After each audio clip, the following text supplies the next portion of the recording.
যে যুবক যে যুবতী যৌবন বয়সে ইবাদত করে, আল্লামা শেখ সাদি রহমাতুল্লাহি আলাইহি বলেন, দরজওয়ানি তাওবা কারদান সেওয়ায়ে পয়গম্বরি। যৌবন বয়সে ইবাদত করা নবীদের খাসলত। আল্লাহু আকবার বলেন। যৌবন বয়সে ইবাদত করা নবীদের খাসলত। দরজওয়ানি তাওবা কারদান সেওয়ায়ে পয়গম্বরি। ওয়াক্তে পীরি গুরগে জালেমি শাদ পরহেজগার। আল্লামা শেখ সাদি রহমাতুল্লাহি আলাইহি বলেন, বুড়ো বয়সে বাঘ ও পিশাব হয়ে যায়। বাঘ বলে আমি আর শিকার করব না, ঠিক না ঠিক? এই বাঘ যে পিশাব হয়ে গেছে, বাঘ যে বলে আমি আর শিকার করব না, এটা কি তার বদান্যতা? এটা কি তার কোনো ক্রেডিট নাকি? তা কিন্তু না, কারণ ওর খাবার মধ্যে বল নাই, শক্তি নাই, ঠিক না ঠিক? ওর পাওয়ার নাই। এজন্য আল্লামা শেখ সাদি রহমাতুল্লাহি আলাইহি বলেন, দরজওয়ানি তাওবা কারদান সেওয়ায়ে পয়গম্বরি। যৌবন বয়সে ইবাদত করা পয়গম্বরদের খাসলত। আর বুড়ো বয়সে বাঘ তো বলে আমি আর শিকার করব না।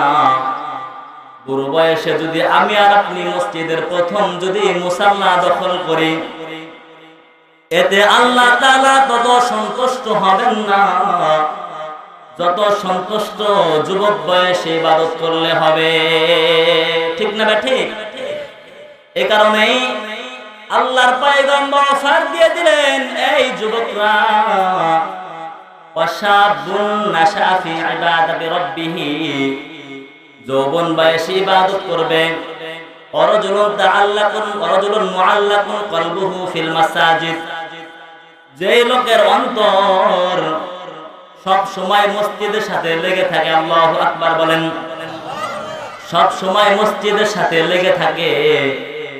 এক ওয়াক্ত নামাজ পড়ার পরে আবার সে চিন্তা করে, আবার আমি কখন মসজিদে যাব, কখন আজান হবে, হাইয়া আলাস সালাহ আওয়াজ কখন শুনব।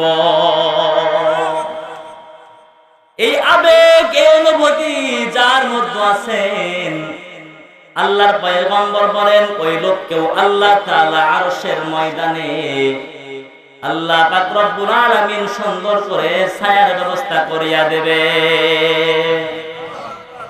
ওয়ারাজুলুন ইমরাআতুন যাতু মানসিবিন ওয়া জামাল ফাকালা ইন্নী আখাফুল্লাহ, যে যুবককে সুন্দরী রমণী ডাকে, আই লাভ ইউ, এই যুবক আসো আসো, তোমাকে আমি পছন্দ করি, তুমি আসো। কিন্তু যুবক আল্লাহকে ভয় করে বলে, ইন্নী আখাফুল্লাহ।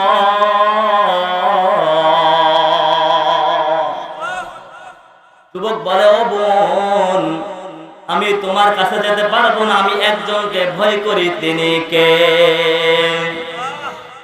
ইউসুফ আলাইহিস সালাতু ওয়াস সালাম। জুলেখা যখন পয়গম্বর ইউসুফকে আটকে ছিল, আটকায় কি আটকায় না? কথা বলেন। 7 ডোর, 7টা দরওয়াজা সে বন্ধ করিয়া দেয়। সেই সময় পয়গম্বর ইউসুফ আলাইহিস সালাতু ওয়াস সালাম আল্লাহকে ডেকে বলে, আল্লাহ,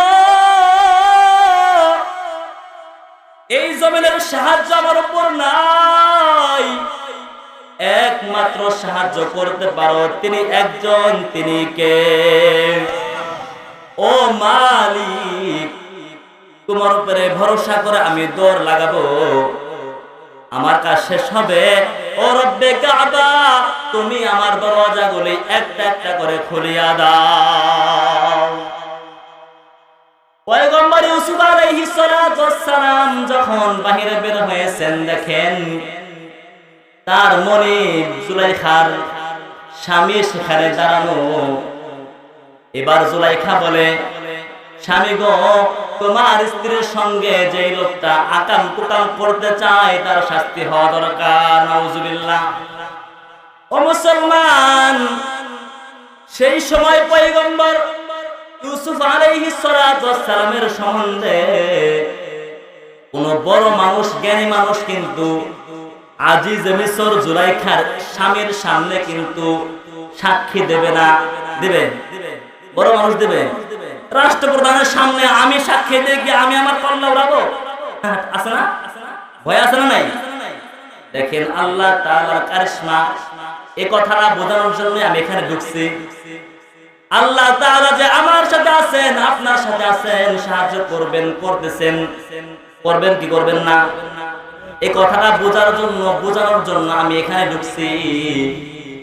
ইউসুফ আলাইহিস সালাতু ওয়াস সালামের সাক্ষীর ব্যাপারে কোন বড় স্ত্রী মানুষ সেও সাক্ষী প্রদান করবে না, বড় পুরুষ মানুষ সেও সাক্ষী প্রদান করবে না। এজন্য আল্লাহ তাআলা এমন একজন মানুষকে সাক্ষীর জন্য নির্বাচন করলেন। আল্লাহু আকবার বলেন। লোকটা ছোট, মায়ের কোলে থেকে বলতেছে, এই জুলাইখার স্বামী আজিজে মিসর, আমি একটা মূল কায়দা বলে দেই, যদি ইউসুফের পিছনে সিরা থাকে তাহলে বুঝবা